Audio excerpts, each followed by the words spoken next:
Miss something?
Hello, everybody. My name is Ebony McGee, Associate Professor of Diversity and STEM Education. I'm one of the PIs. I just want to say hello to everyone. Our list leader, Otis, is having a bit of technical difficulties, so if you could just hold tight for a minute or two. You might have to log out and log back on. Welcome.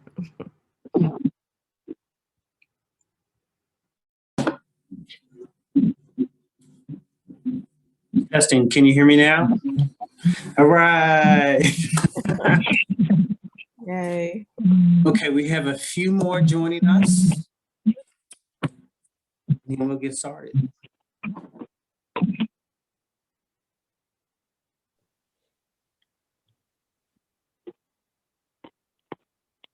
Dr. Dixon Roman, are you, oh, there you are, I see you. Okay.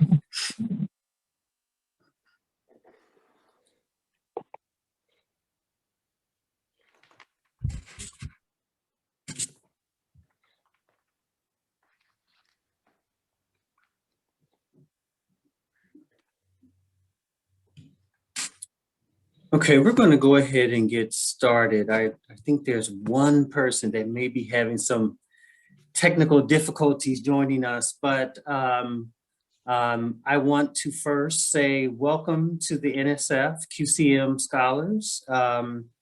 We're ICQCM, the Institute in Critical Quantitative, Computational, and Mixed Methods, and we are ecstatic that you are finally with us. As many of you know, we started last year actually recruiting our first cohort, which is the Spencer Foundation QCM Scholars.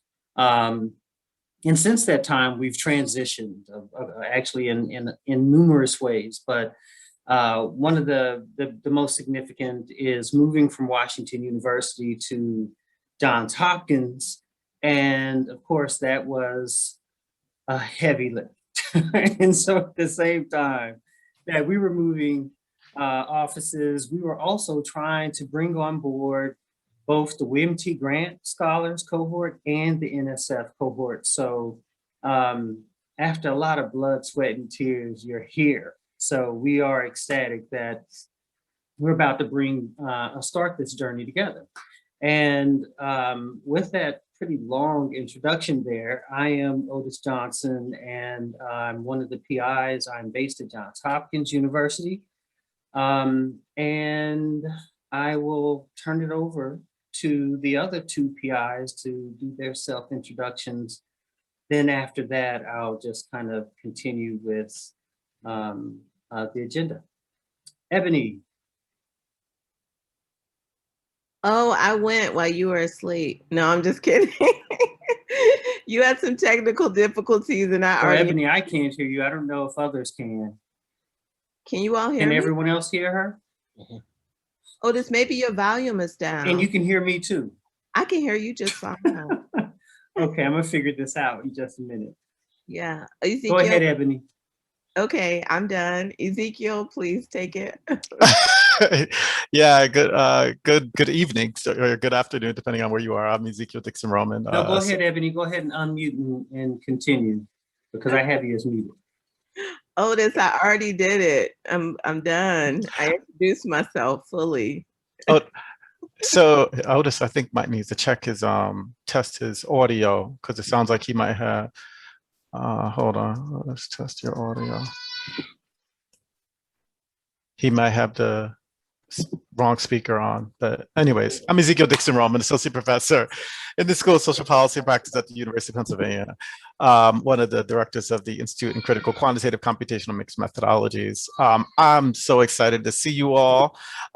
This is, just an exciting moment. We've been working on this for 2 years now, basically, and it's just great to actually be here at this moment where we're actually beginning to work with you all in and through this institute. So with that, can everyone hear me? All right, okay. So with that, I want to, actually, I think a good thing to do at this point is for us to go over the Institute. I think that's actually what's on the agenda here, to kind of give you an introduction to ICQCM and what programs we have and how we're going to work together. And then also, I want us to understand that we are all in this together. Our cohort is diverse. We come from many different backgrounds. We have different institutional types, people who are at different levels of their career and their trajectories. People who have different backgrounds in terms of methodologies. And so our goal here then is to take all of that and bring it together to build an experience that leverages all of those strengths toward a stronger quantitative and computational methodology that's also a critical one.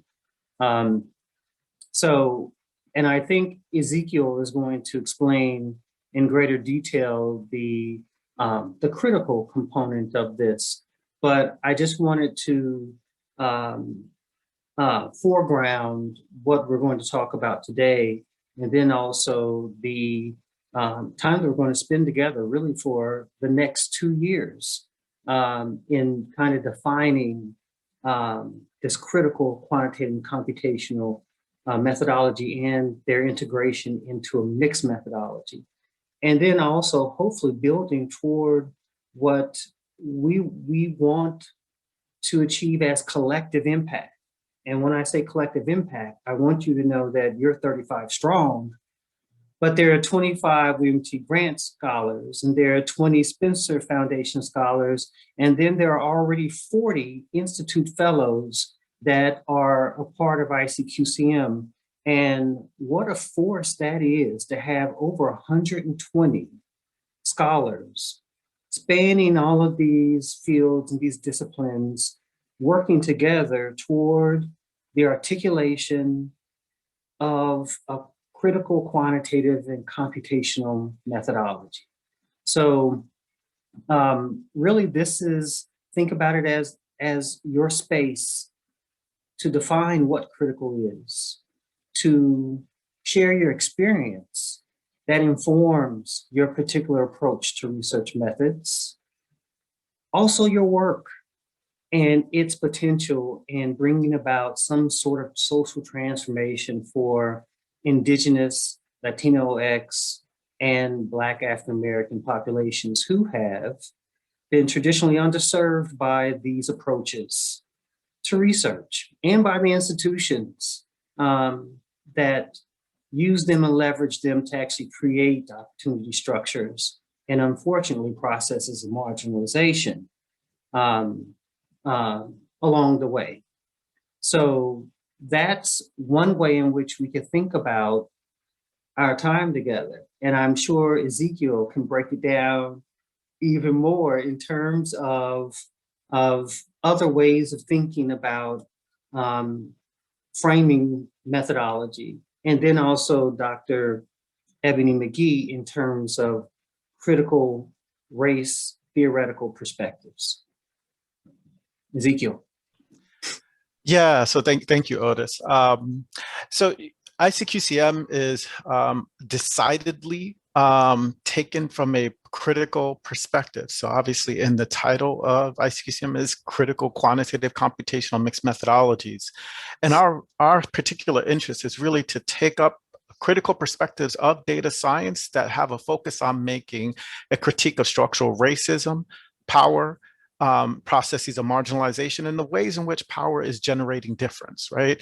In and through society in various ways of social processes within institutions and all, but also not just the use of thinking about how to use critical perspectives with data science, but also what are the ways in which data science in and of itself as a instrument of as a form of instrumental reason is actually engaging in that very work in and of itself. So how do we also critically think about the ways in which data science is actually doing the work of structural racism, structural oppression, and processes of marginalization? And how do we work against that? How do we hold that intention in the ways in which we are using and employing data science and mixed methods in order to actually go after the critique of these very processes that we're all concerned with and interested in going after, right? And so we, from the Institute perspective, we don't necessarily privilege or even take on any particular critical theoretical perspective. We're interested in the sort of the umbrella of critical theories more broadly. So whether it's the Frankfurt School, whether it's CRT, post-colonial studies, queer studies, indigenous studies, we are open to any perspective that you all are interested in and embrace that and welcome that and want to nurture it. But also want to think about in and through as you're going through the training of different and man, Otis, I'm forgetting the word that you used last time rather than training because I so appreciated it. Remind me, what did you? Oh, you're talking about? Well, yes, we are. It's training, right? There's skill preparation and so forth, but really it's about co-constructing approaches to critical methodologies. We are not here to impart, so to speak, knowledge. We're here to co-create knowledge in a way forward in terms of critical quantitative and computational approaches. So yes, training, we'll put that in quotes, but more so a collective journey toward advancing and hopefully using toward social transformation, these methods. Mm-hmm. And part of the way in which we get, thank you, Otis, because I was trying to remember the language that you had used last time that I so appreciated. But and part of the way in which we get there is not just treating learning the methods separately, or even doing a seminar on critical theory separately. We literally are thinking about, yes, a seminar on critical theory, a panel on critical theory, but also how do we think about the integration of the use of these methods, the practices of these methods, having in mind critical theoretical questions, critical interpretations, critical interventions that we're all interested in. And so part of this is, as Otis even just mentioned, a kind of co-learning, I might even characterize as Otis mentioned, a journey, a pedagogical journey together. How do we engage in this together? How do we also question and work through these various questions? I'll go as far as to say, I don't think this is a settled approach by any means. We're all trying to figure this out. And so part of this is also a way of saying, opening up and welcoming, let's work through this together. And I'll stop on that. Thanks. Ebony, did you have any framing thoughts? Yeah. Just very briefly, I want to say that I love qualitative research. I will continue to do qualitative research until I can't do research anymore. And for those who enjoy the in-depth knowledge that is gained from qualitative research, I don't want you to feel that you are having to make a choice in between, doing good, wonderful qualitative research that enhances quantitative research.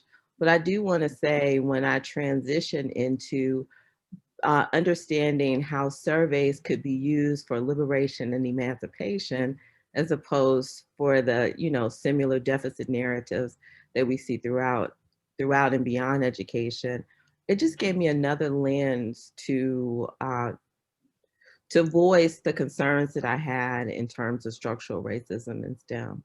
So I just want you to know that if you are qualitatively trained, you are welcome. We designed this program with you in mind, and enjoy the ride and welcome to the family. Thank you for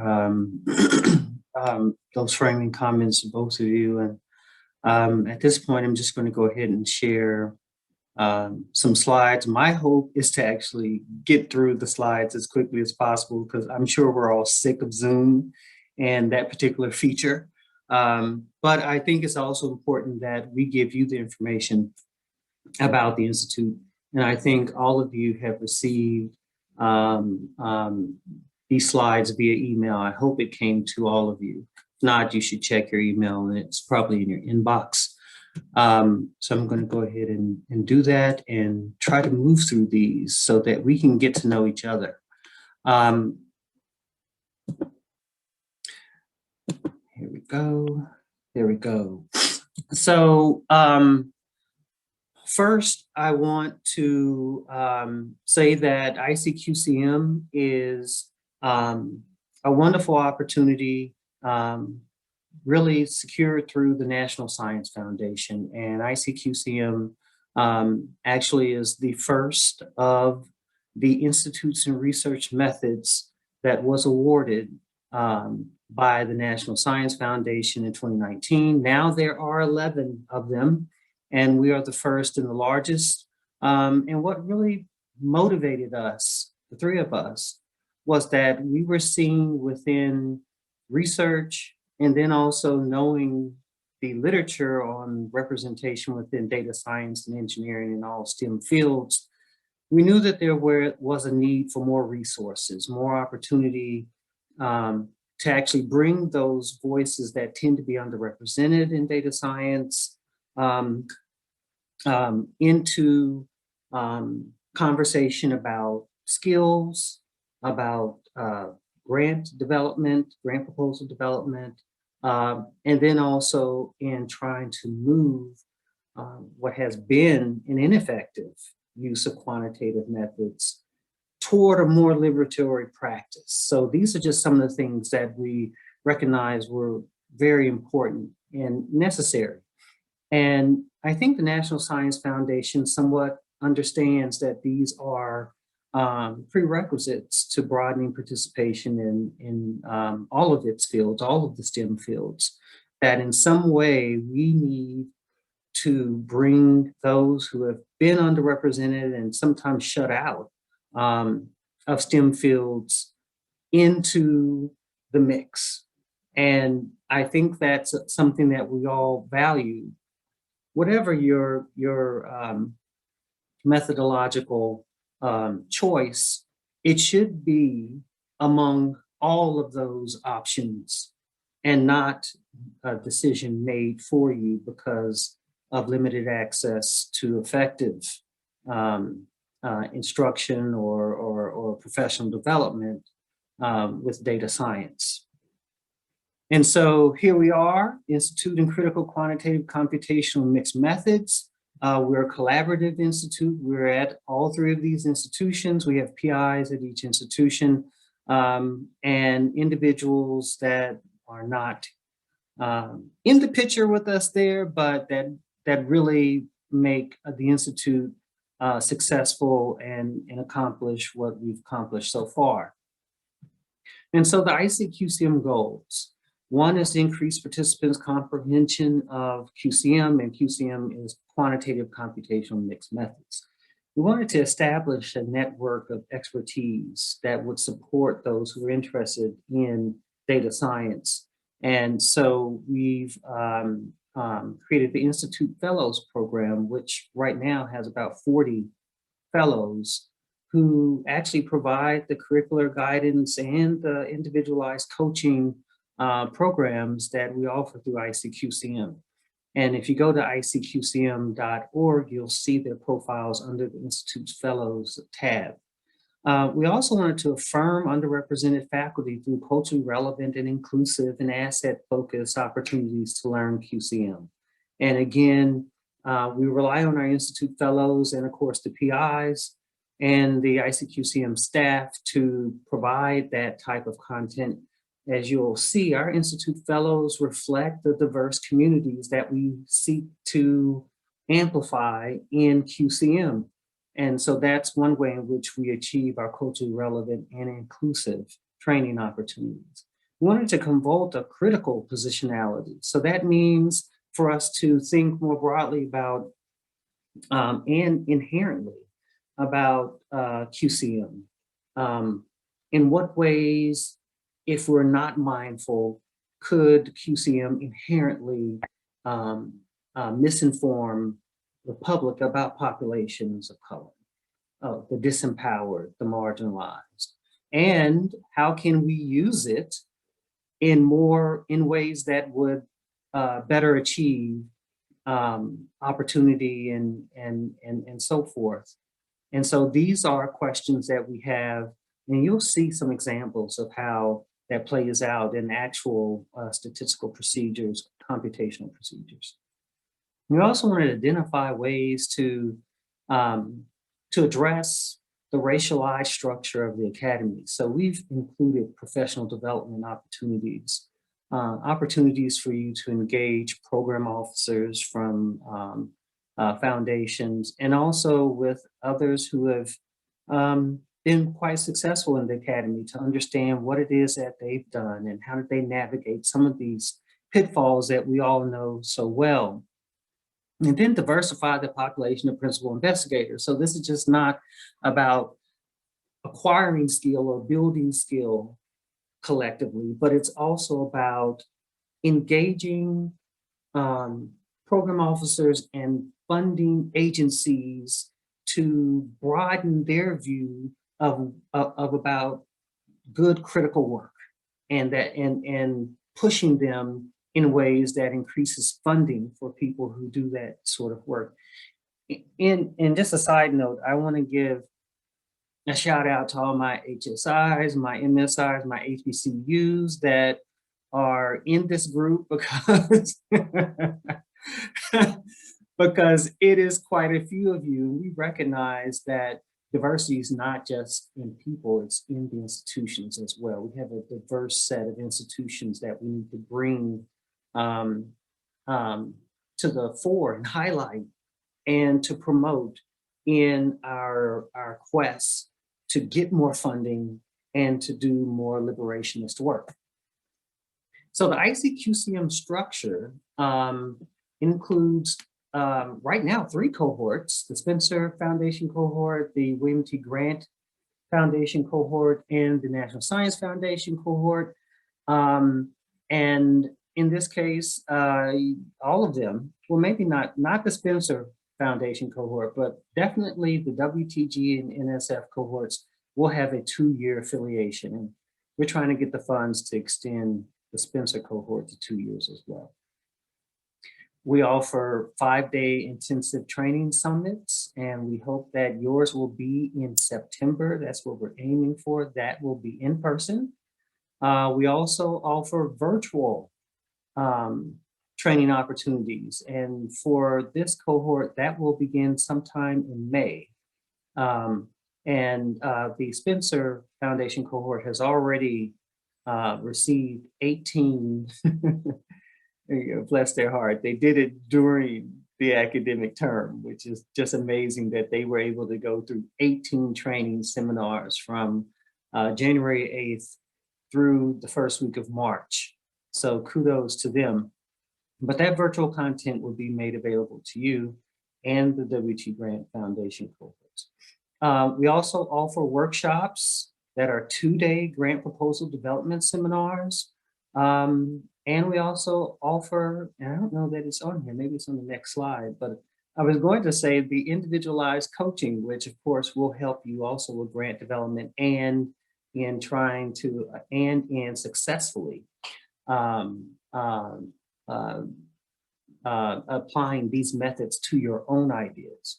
So that's why we had everyone submit the 1-page research statement, because those research statements will be shared with Institute Fellows, and they then will work with you to further those ideas and to hopefully develop them into grant proposals.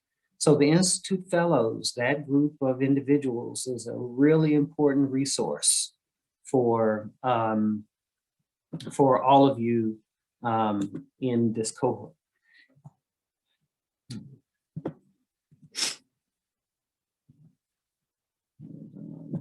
Not advancing anymore. What happened? There we go. Okay, so the structure, in addition to the 3 cohorts, and in addition to the Institute Fellows, you also have personal methods coaching. I just mentioned that already. And then you also have the critical methods community. Now, the critical methods community includes a virtual, we call this the Scholars Methods Board. Just like you might go to a statistical methods board on the internet to post a question about a particular method or procedure, we've created one of those in-house that all 120 of us would be subscribed to, and anytime a message is posted there or a comment, everyone will receive the notification and we can engage with each other that way. We've also included the ICQCM knowledge repository about the quantification of race and ethnicity. And not only does that repository include data training modules, it also includes information about funders, sometimes software that you can download for free, like the Optimal Design software from the William T. Grant Foundation, but it also includes the ICQCM syllabus. And so this, and some of these features are forthcoming. I think the syllabus is one of them, but it catalogs and curates all of the knowledge we believe is instrumental to understanding critical theory, critical epistemologies, work that weds the two, critical race theory perhaps, with quantitative methodologies or computational methods. Also knowledge about how to better do mixed methods. So all of that content we hope will be available to you soon on the Knowledge Repository website. Right now you would find there the ICQCM launch that was held last August, I believe, in which we had 2 days of panels addressing the possibility and potential of a critical quantitative and computational methodology. So this is the NSF Scholars Program, and as I've said, National Science Foundation funded. But I also want to mention to you that we have a cohort that is funded by the William T. Grant Foundation, and we have a cohort that's funded by the Spencer Foundation. It just so happens that the knowledge or the seminars, any of the recorded content that may be provided to them could also be provided to you. And so once we go over the curriculum later, you'll see some of the things that might be different across the two cohorts that may interest you. Again, research and grant proposal writing is a premium here because more than anything, the NSF is interested in you submitting a fundable proposal. And I'm sure your institutions would be equally grateful to see really strong proposals. So we're going to stress the research and grant proposal writing within our time together. As I said before, there are really 4 opportunities for you within our curriculum. One is the critical theory. So we will be talking about critical theory. And when I say critical theory, that also includes broadening participation theories. And if you're not familiar with that, that is NSF language or speak about the particular theories that they believe would help broaden participation, broaden access of underrepresented groups that are traditionally left out of STEM or underrepresented in STEM. So that particular set of theories will be partnered with critical theory for this cohort in particular. For no other cohort will broadening participation be as important as it is with this cohort. And then, of course, the technical seminars. So yes, you'll have access to structural equation modeling. You'll have access to psychometrics, multi-level statistical methods, some of these things that are really important in terms of conceptualizing your work. But I want to stress here, we understand that everyone has a different skill set. And while they're wonderful in one, they may need much more development in another. And even for those who consider themselves highly trained quantitative social scientists, we don't do everything. And some of the things that we've done in the past have become obsolete. So if you're not really constantly retooling your toolkit, refreshing your toolkit, it's possible that you too need to learn something new. So I want everyone to think about this as us understanding the utility of particular statistical methodologies and not thinking that at some point we're going to go on to actually publish a publication in a top-rated journal or methods journal.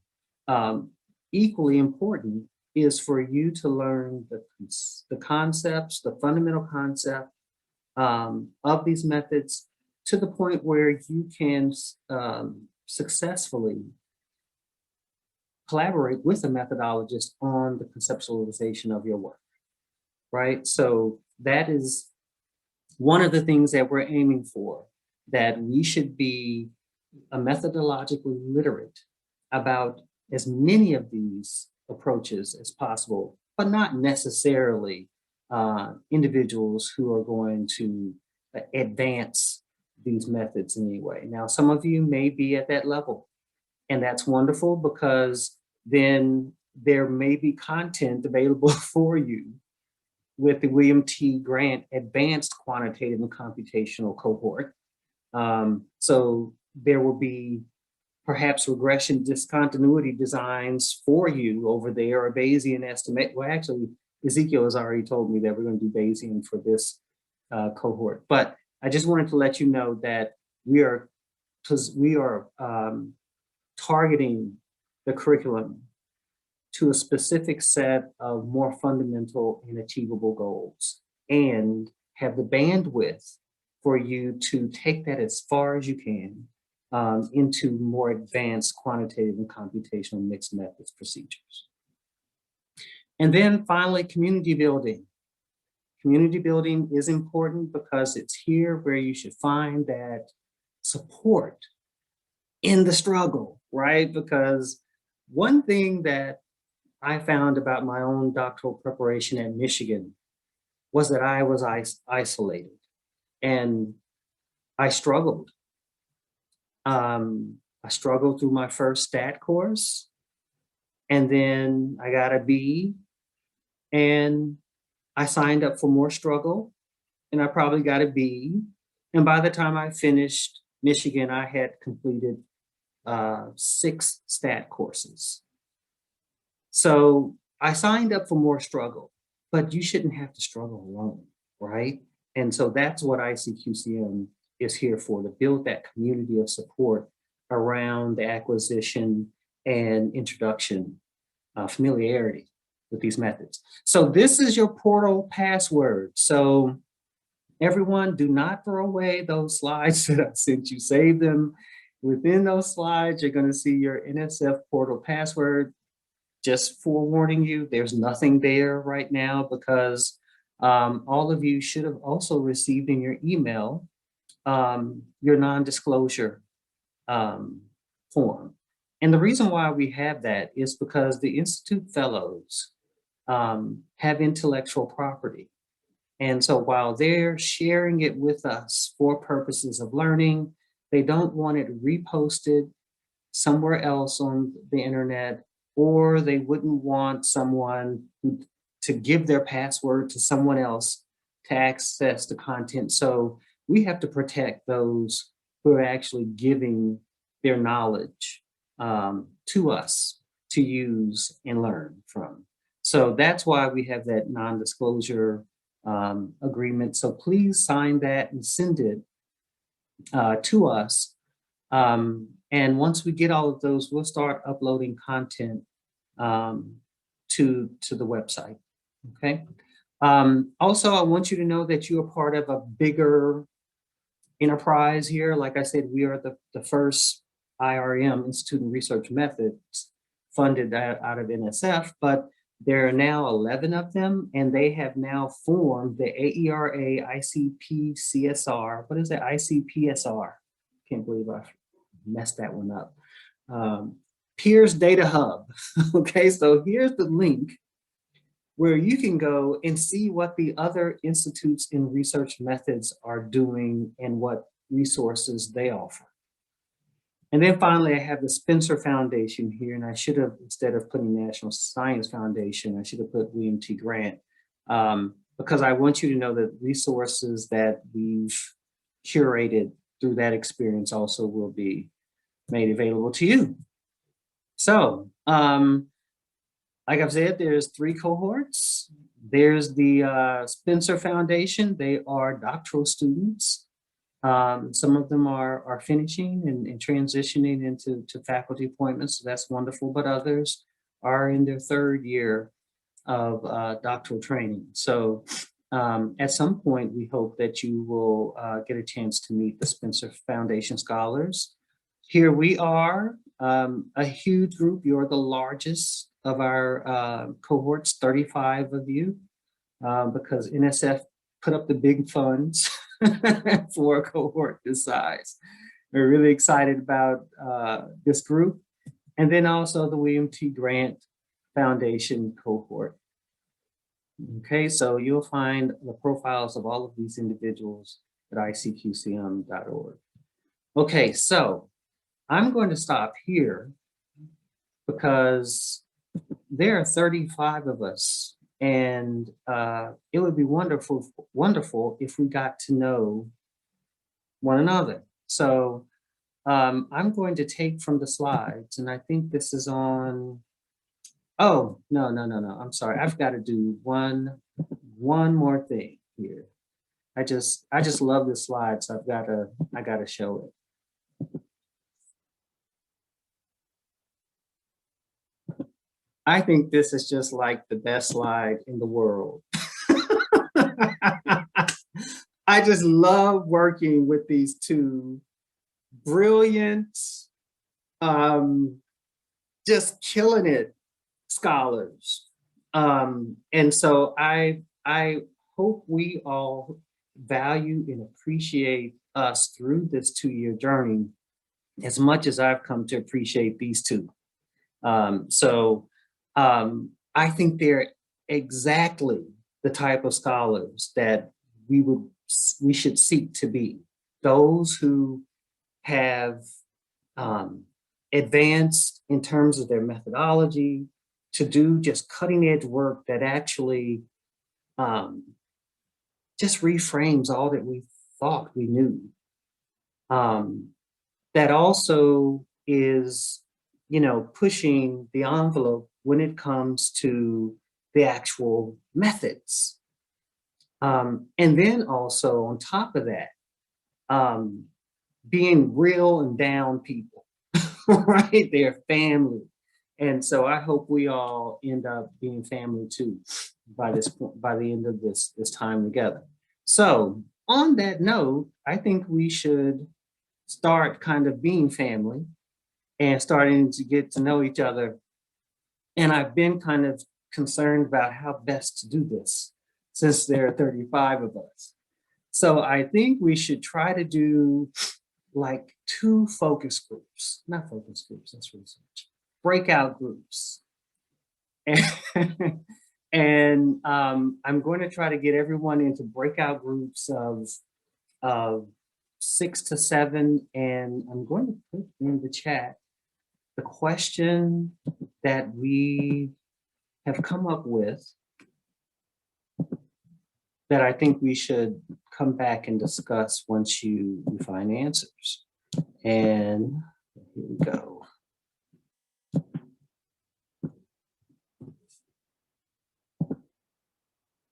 Chat. So the question is, what do you think has been missing in your scholarly development? What role do you believe or wish ICQCM could provide to fill those gaps? Okay, that's the question. So take that, everyone, I would copy it because I don't know if that question is going to appear in your chat once I put you in breakout groups. So let me go ahead and start that process. Let's see, breakout rooms. It's 40.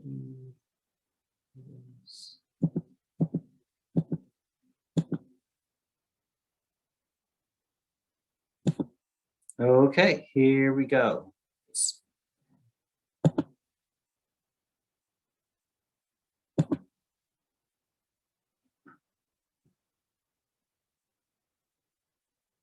Okay, is everyone, there you go.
That's cute.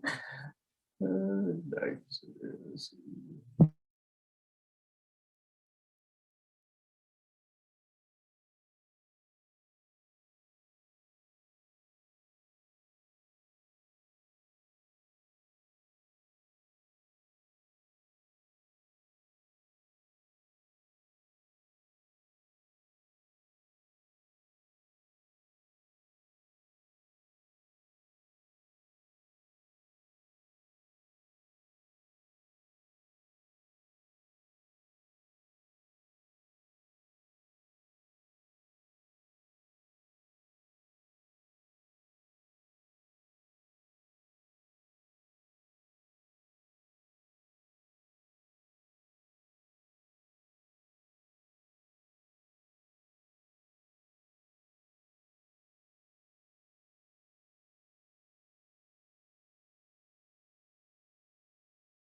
Oh, man.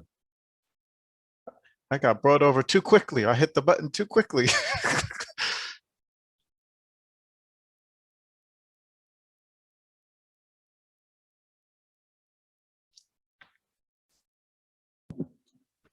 Was the conversation long enough in the room? I think we needed a bit more time. Uh-oh. Yeah.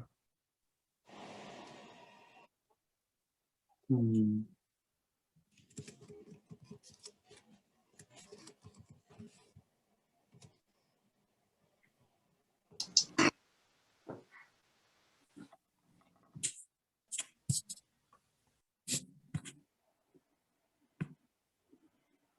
Did we even get to everyone? Vanessa, Zana, like, was everybody in our breakout? I thought I saw someone who didn't introduce themselves at the end. I believe that was Lynette, and she said she was part of the program. Oh, that's Lynette. Okay. Yeah. Okay. Okay. Good. Thanks. We did have a few people in our group that at least one or two people who did not get to introduce themselves. So Okay. What? Yeah. What type of introductions were y'all making in there? See, academics, I swear. Sharing the full lived experience. Right. We You know, that's the combined both problem of with them. you We did academics. You introduction. smart people. We takes- combined the introduction with your question. So like they were long, big, yeah, Right. biographies. Exactly. Mhm. Perfect. Yeah, it takes y'all to 10 minutes to say your dissertation title.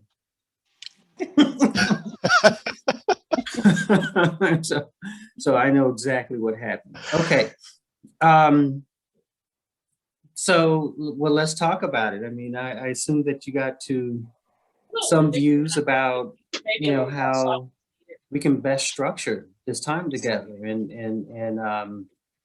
you know, what are some of the things that you believe are missing in both your training and professional development opportunities? Anyone want to jump in there?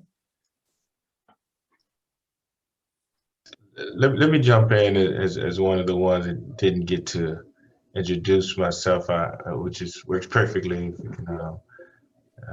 Multitask, I guess you would say. But I think the reason why, because it seems like you got a really, really excited cohort.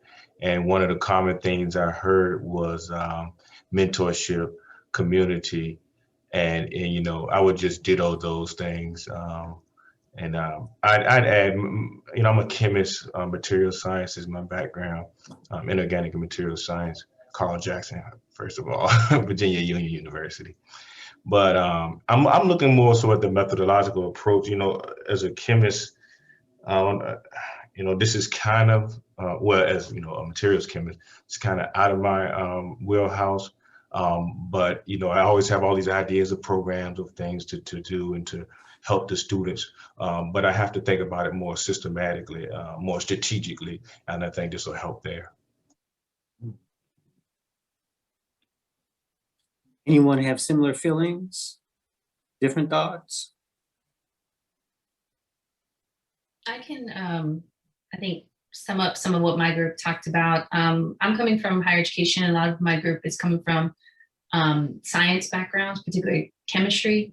And so we talked a lot about understanding surveys. And I think I got a better sense because, you know, I have training more in higher education as an organization. And so hearing them, it really brought forth a perspective that perhaps several of you, like my colleagues in the group, have never really thought about how the surveys are constructed and thought about whether that truly gets at the experiences of particularly students of color or communities of color that we're trying to research, especially in STEM research.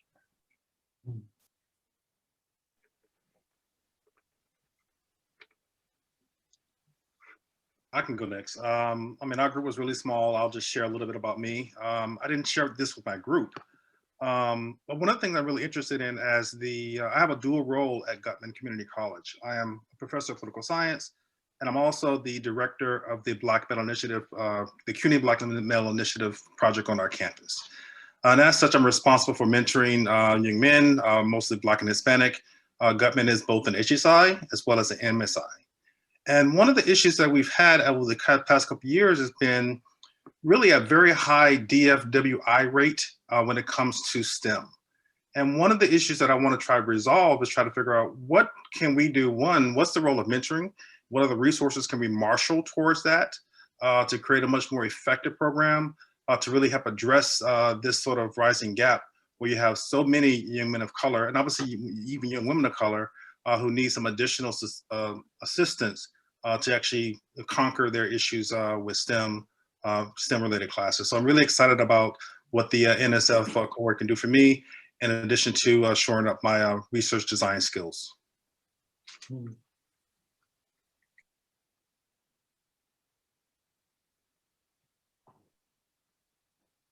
Well, I want to jump in here real quick because here's some things that have already been said that kind of lay out clearly for Ebony, Ezekiel, and I about how to move forward. And one realization is that we all have practical goals, and then we have research goals. And I understand that for some people, the research goal is the practical goal, but for some others, you know, there are other investments and reasons that brought you here. And I want to say that they are related.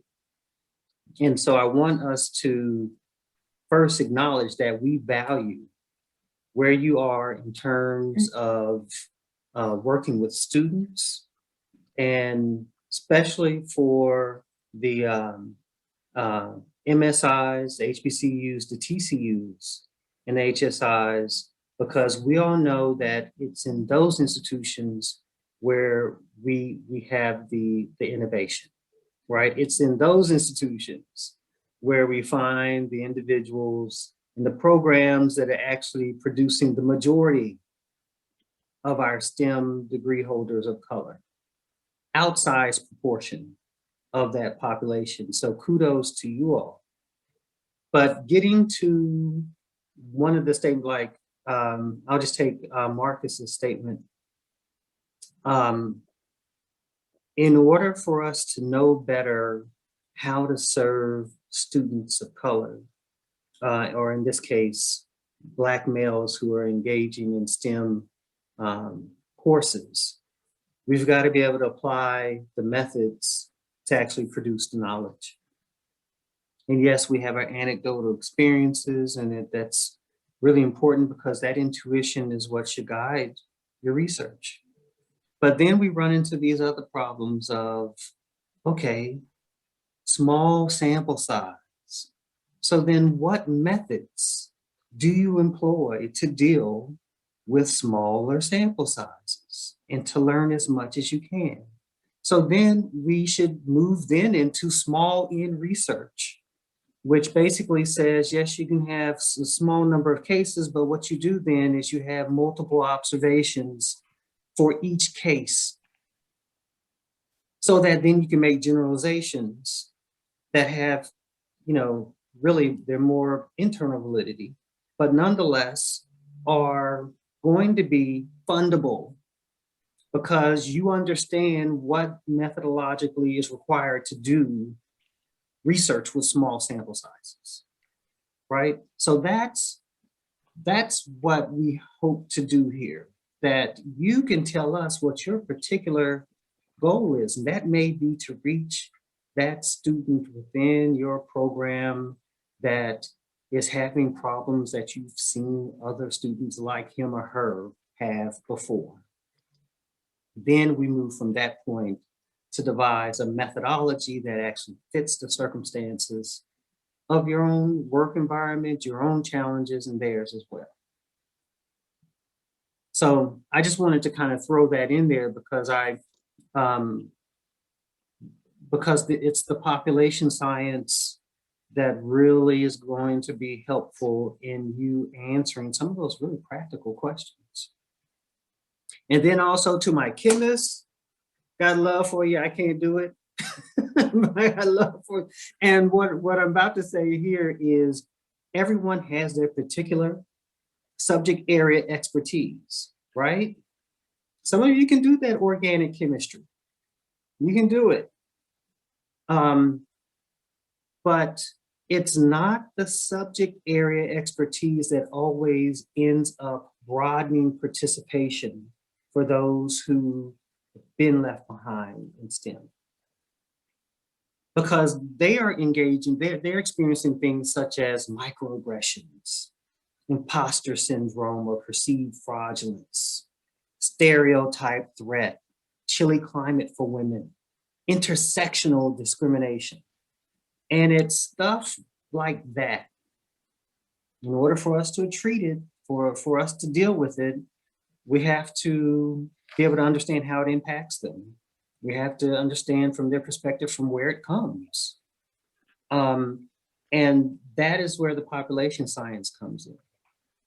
It equips then those with this deep subject area expertise to then conduct research that allows them to address some of the barriers that our populations tend to experience in STEM programs and fields.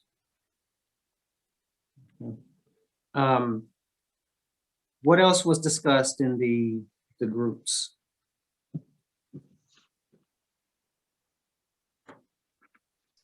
Well, I'll say something. We also, I'm EC, by the way, from Hampton University, VHU. So basically we talked about how just being in this space and learning from people who look like you, right? A creative space where even as we talk about the quantitative aspects of things, at times that can be intimidating. Sometimes it can be even more intimidating by who's teaching it to you. And so this space right here creates a space where I'm ready to learn from a community of people that look like me and working towards helping those who look like me. And so it's just a safe space, and just securing this space, I think, was just one of the best things that I've done in my career. So thank you. You're welcome. Thank you.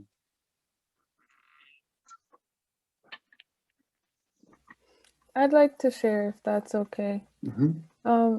I think, hi, I'm Janelle, everyone. I'm a postdoc at UCLA in education. And, I think for me, what I look forward to the most in this group is just learning from the wealth of knowledge amongst everyone that's here.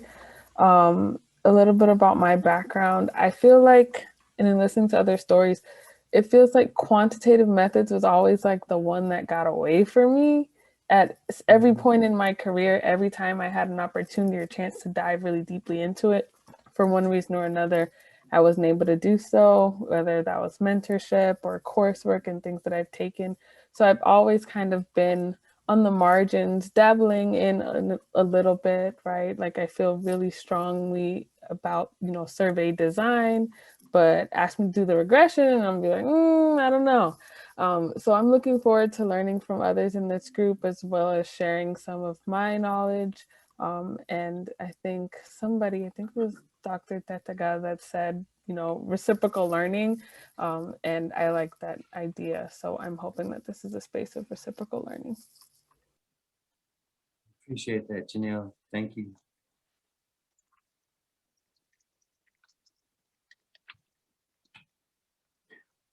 Okay, so the first part of that question, I think we've addressed, and I'm hearing a couple of suggestions to us about what's important: community, what we can provide, community. Are there any other things other than community that you really hope to have us provide or facilitate during your time with us? And that could be anything from, particular funding opportunities to particular individuals that you think you might like to hear from, to particular statistical methods. For instance, if you're interested in biomarkers, I think you should tell us that you're interested in biomarkers, because it's some of these are highly specialized methods, and we wouldn't assume that everyone would be interested in biomarkers or health-related work. So yeah, let us know, if there, and don't be bashful with the specificity of your request, because you might find that others here are also interested in that. I have something that it's kind of broad, I guess. It's not biomarkers. It is kind of the politics of two things. The politics of sort of the quantitative qualitative divide within faculty and within departments, like how to negotiate that, how to bring people to see that both are useful, and to create teams of people. I mean, I find it super separated in my college. It's like you're those people or those people, even among critical, like, yeah, it's really interesting. I think it's the history of the departments, like Ed Psych, this, and TLS, like sociocultural studies was this, and they were like, they couldn't merge. So that's one thing. The other thing is accessing data at your own university. And we have tons of it, and I've started to get it. It was like, it's opened up as we just became an HSI officially a year ago. And all of a sudden there's data, like people are saying, no, we have this, going back 30 years to track this. And so it's still like, how do you broach people? How do you write a proposal to get your own data, the ethical guidelines about protecting departments and people. So there's a big, interesting discussion about sort of just the politics of our own institutional data and who gets it, who gets to use it. So I don't know, I'd like to just chat about that over the next year or so. Yeah, I would too. I bet Ezekiel and Ebony would be curious to know what is exactly going on at your institution, because I imagine these places are so different. But I do know that there's a broader conversation about open access to even data. And so I imagine that that's one of the things that people are considering at your school. Jessica put in a great comment, what makes a project fundable? And and that is one of the like $1 million questions. And right now I'm going to answer it in this way, and I'm going to invite Ebony to jump in here too, because she has probably more NSF grants than I have funded. So I do very particular work, right? Right now, my work is looking at social control. And most people would say, why in the heck would NSF be interested in social control? And they weren't. They were not interested in social control. Until I had this conversation where I said, the same people who are underrepresented in STEM are overrepresented in the school to prison pipeline.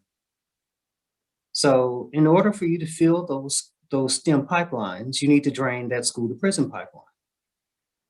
And that's how I got funded. So even of something that is seemingly disparate, not really related, can be made to speak to an NSF priority if you think about really the mechanisms that bring about these situations and these underrepresentations. So, and I'll say this, and some people push back because they believe that this is a political economic neoliberal statement, but I think all of your ideas are fundable. I think every last one of them is. What you then need to do is develop the habit that allows you to speak or to make your idea relevant to the mission of those particular agencies and foundations. And so that's one exercise I hope we all go through together. Perhaps there should be a seminar that actually takes ideas and go massages them with you, these ideas, into a form that could be funded. Now, there are some other requirements, of course, of a project that's funded by an agency, and we'll go through those other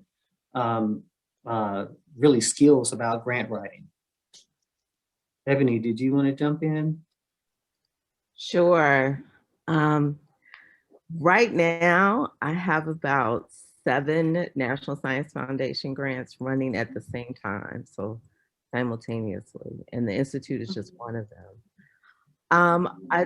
The reason why I think I have so many grants is because I got the first one, right? So I had a question. The question basically is, why, since the past 10 years, at the time when I applied, it was maybe like 5 or 6 years ago, why have Black engineering faculty is stagnant at 2.4% in spite of innovations and money spent? Why is it stagnant? That was my research question. So the research question does not have to be novel. The process has to be novel, right? So it's not, I'm sure there were other NSF proposals that had the same or maybe a similar question, but no one was tackling it in the way that I was tackling it, with the theoretical frame and the methodology that I was thinking about. And after I got that one, it led to answers, but it also led to more questions. So then that was a second one. And then that second one led to, and now I'm like maybe on 13 or 14. And my postdoc, Dr. Lynette Parker, wave your hand. She wrote a grant. She started with me in January, officially. If I'm wrong, she turned in a grant like the next month, right?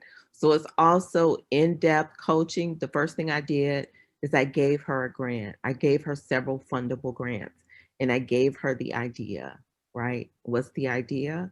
That COVID and the Trump administration is actually leading to Black folks and people of color wanting to be entrepreneurs, right? And then that she took it and it submitted, and God damn it, Dr. Parker, we gonna get that. We gonna get that. So I would be happy to lead something like that, showing you my proposals and the steps that I went through to gain funding. And let me add to that. I don't have as many. I wish I had 7 NSF grant proposals, but I can tell you this: of the 5 NSF proposals that I have submitted, all 5 have been funded on the first time. Okay, I rarely get rejections for my grant proposals. And that is the same way with the Spencer Foundation. I've submitted 3 have been funded. So there is a way that you can, really, understand the grant getting expectations. Now there are some granting agencies that I haven't dealt with. I haven't dealt with IES. I know some of you probably deal with more than just NSF, but yes, I think we definitely have the toolkits here. And Ezekiel is the PI of the William T. Grant Foundation grant proposal. So between the 3 of us, we definitely can move you forward in that regard. So we're at 23 after, and I know there's some other great questions, like one is about critical race feminism. So yes, we need to be talking about intersectionality as well. And one of the, big questions we have is how best to model statistically intersectionality. That's one big question that typifies a critical quantitative perspective.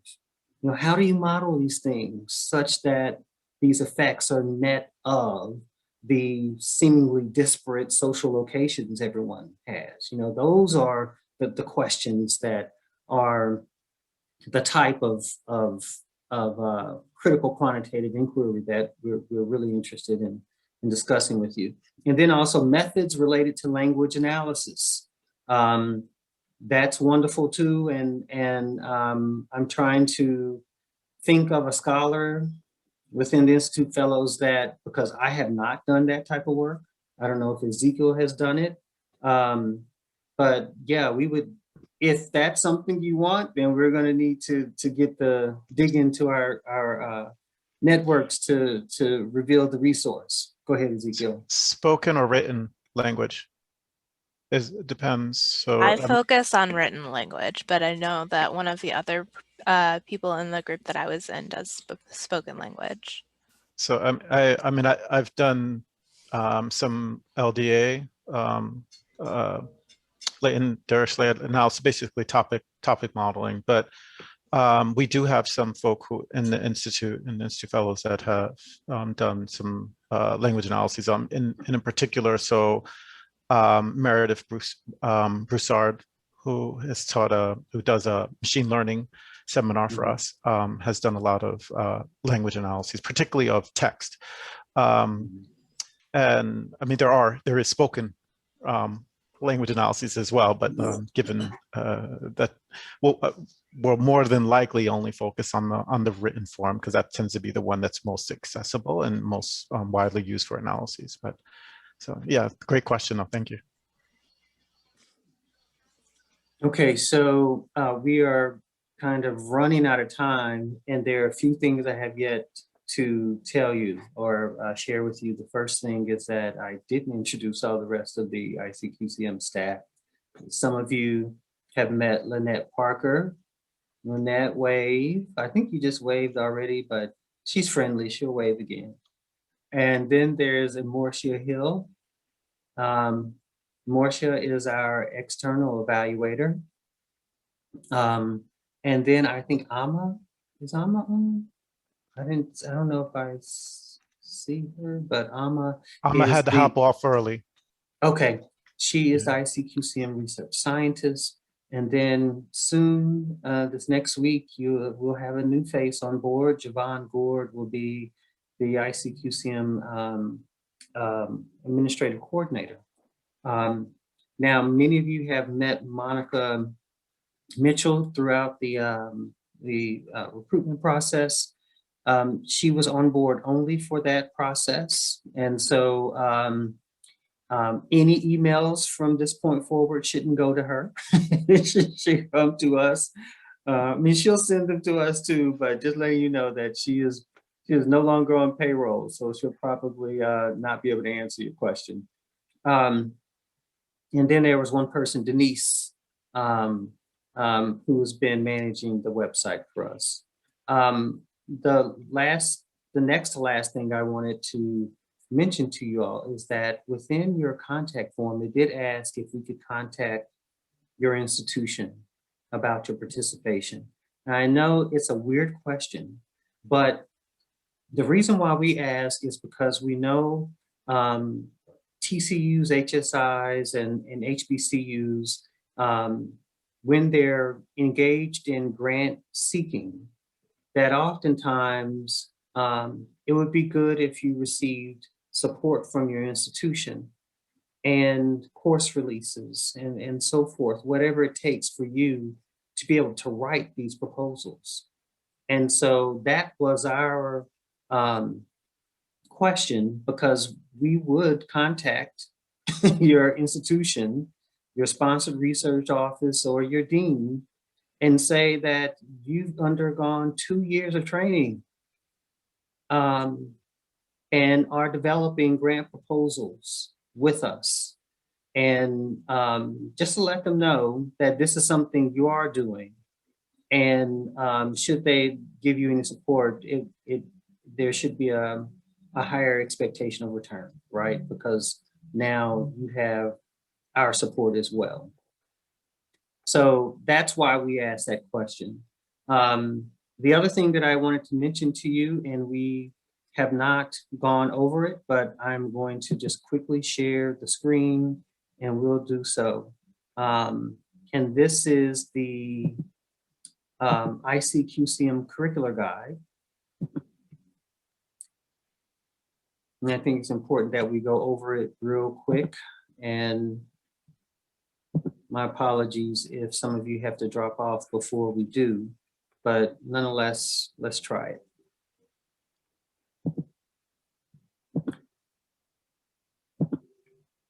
Okay, so this is how the curriculum is set up. And I want you to know that Spencer has already completed theirs. So everything that you see over there on that right side, Spencer started in January and went through much of it. So we're already doing number one, which is the onboarding, and we have a core set of seminars for you. And the middle row, of course, is the NSF QCM Scholars. So you will take about 10 core seminars. And these core seminars contain the theoretical background, the professional development, and some of the skill, right? Some of the skill. But for the most part, these are what we hope all of you will complete. The next set of seminars, are elective. And in some way, you get to choose what you'd like to pursue. Because we understand that, let's say if you're not going to use computational methods, then we understand that perhaps Python data analysis is not what you should be engaged in. But it's there for you nonetheless. Should you decide to take one course and not take another, we want you to know that the other seminars that you do not take will be recorded and uploaded to your portal. So you can go back to them at any time, even if you wanted to take it and was unavailable, or it was offered at the same time that another one was. So these are just some ways in which you can participate, but also get the content later on if you need to. And as you see, there are quite a few different types of courses here, seminars here. For instance, Indigenous data analysis. We'd love to offer it. And I want to make sure we offer all the courses that reflect the great diversity of our cohort. And so we want all of you to take it. Just because it might say Indigenous data analysis does not mean it is only for Indigenous guys, for all of us to take. We also have, as our language, our statistical language here is R. And I know many of you have not been exposed to R, but it'd be very difficult for us to kind of offer these trainings in different software packages and platforms.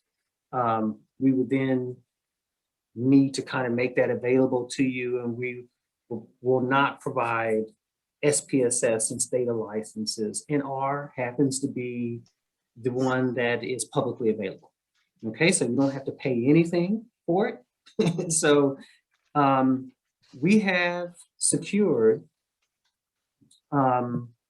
actually designed with Washington University in St. Louis, an R Studio package just for our scholars. And I'm going to stop sharing this real quick to show you that document. Let's see. Let's see, is it here? Here we go.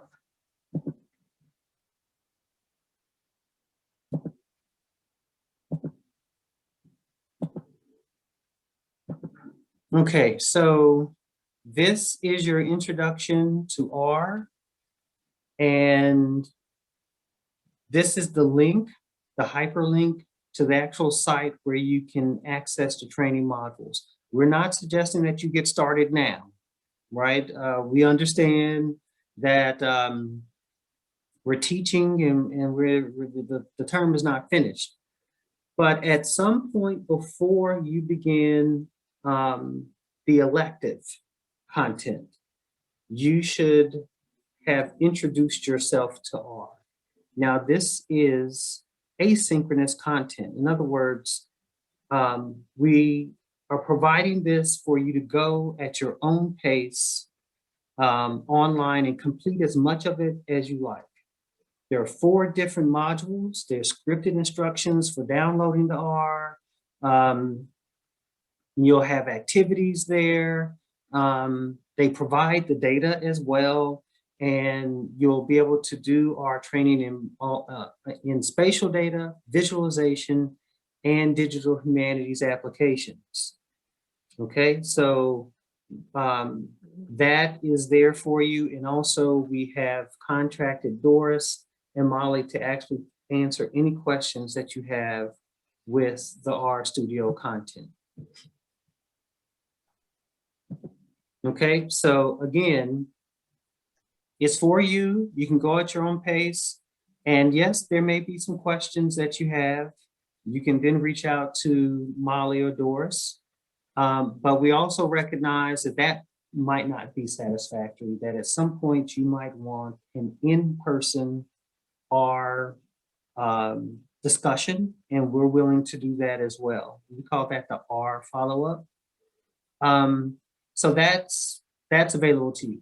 We also are going to make available to you an introduction to quantitative methods and policy methods, quantitative and policy methods from the University of Pennsylvania, which will also be asynchronous and allow you to go at your own pace. And also it uses R. So it allows you once again to apply R.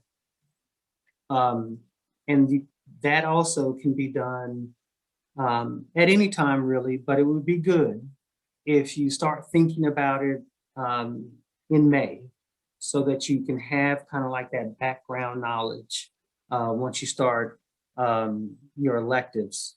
Now your core program probably will take most of May, so we may not get to a lot of the hardcore statistical content or skills until later in the month, okay, or at the 1st of June.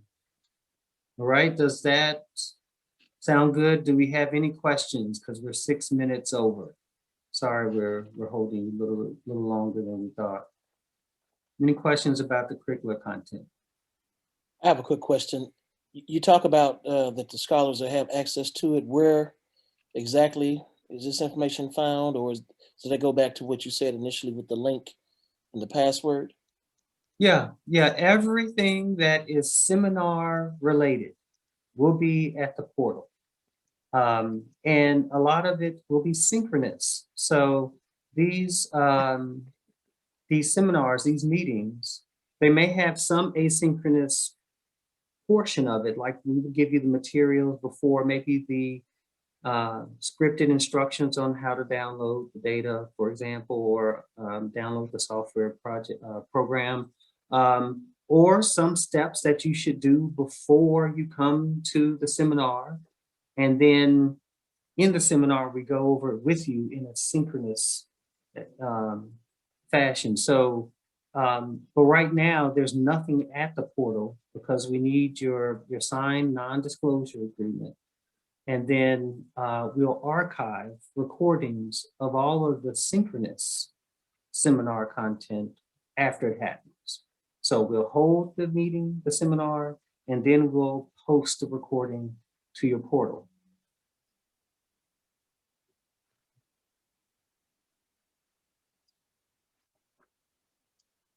Okay, so Lynn is asking, will the modules be synchronous or asynchronous? Usually for your seminar, you have both. For instance, when we offered Tableau, for example, there were asynchronous materials on how to download the software, on how to upload your data, and that was actually a video recorded file that was uploaded to the portal along with supporting documentation. And then you were to do that part before the synchronous meeting, in which the instructor would actually go over procedures within Tableau. Now, for your R training at Washington University and your intro to stat at UPenn, those are only asynchronous. They are to be done before you start your training, and they are at your own pace. And you can refer back to them at any point this year or the time you're with us to review and ask questions of it about particular procedures that you might learn more about or go over in your actual seminars. So think of it as a resource that you can refer back to later on. The Tableau that we have is the year-long license. Yes, so you can, we would provide, the Tableau seminar we have provides you year-long access to Tableau. So 1-year license. Same way with our Python course. If you take Python, you'll have access to Python, but that doesn't require any purchases, I think, just like R. I don't think Python requires purchases. Okay, so, and then also I'm thinking that NVivo is the mixed method software we'll use, or the software we'll use for mixed methods. And again, we'll provide that as well. Okay. Well, it's 10 after time. I'm on the East Coast, so you know it's time for dinner. I know some of you on the West Coast still may have an hour to finish or so in your workday, and I feel for you. So if there are no other questions, then we can go ahead and adjourn. Ezekiel, any last comments as we transition?